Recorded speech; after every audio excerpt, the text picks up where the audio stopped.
Adidas, which helped make the rapper's Yeezy shoe and clothing line a multi-billion-dollar business, severed ties with him. A major blow to his brand and bottom line, putting his career in jeopardy.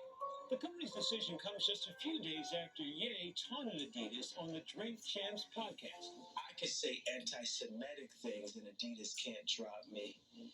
Now what? Now what? Adidas' decision caused Ye to lose $1.5 billion in net worth in one day. Corporations just don't want to touch and engage and be in partnership with someone who spews such anti-Semitic rhetoric and ideology that is coming forward. So as a result, I don't know where Kanye West goes in terms of building corporate partnerships from here. Earlier this month, Ye was suspended from Twitter, where he has millions of followers after tweeting that he was going to go, quote, DEFCON 3 on Jews. Exactly what our culture is based on. Around the same time, unaired clips of Ye's interview with Fox's Tucker Carlson, obtained by Vice News, made rounds on the internet. In one, he plays off the false anti-Semitic belief that Jews control the world's financial system. I prefer my kids knew Hanukkah and Kwanzaa.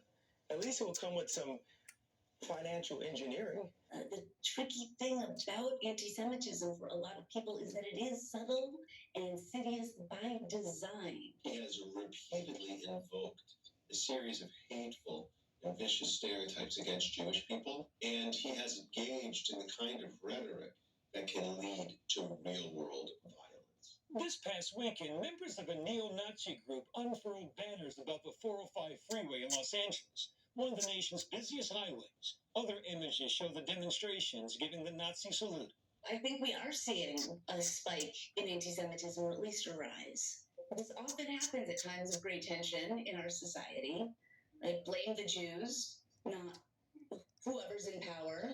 According to the Anti-Defamation League, anti-Semitic incidents hit an all-time high in 2021. More than 2,700 cases of assault, harassment, and vandalism, up 34% from 2020. In this moment, in this context where the Jewish community feels vulnerable, to see someone like Kanye West knowingly and intentionally increasing that vulnerability, it is inexcusable.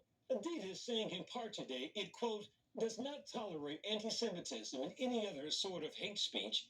Ye's recent comments and actions have been unacceptable, hateful, and dangerous, and they violate the company's values. The World Jewish Congress applauded Adidas' action, but not its 2-week delay, saying in a statement the company's history is not disconnected from the dangers of anti-Semitism. During World War II, its factories produced supplies and weapons for the Nazi regime. Many of Ye's other business partners acted swiftly in the wake of his anti-Semitic remarks.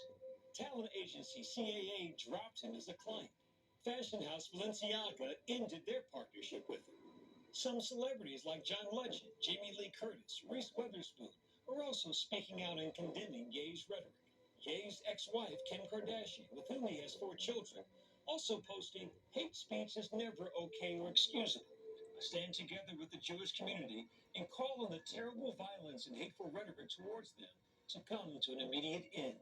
You know, there is a sense of sadness and tragedy when you think about individuals who have known him for so long, for somebody to evolve in ideology to the place and space where he is now. Anti-Semitism has been increasing over the last number of years, from Jews will not replace us to gunning us down in synagogue while we are praying.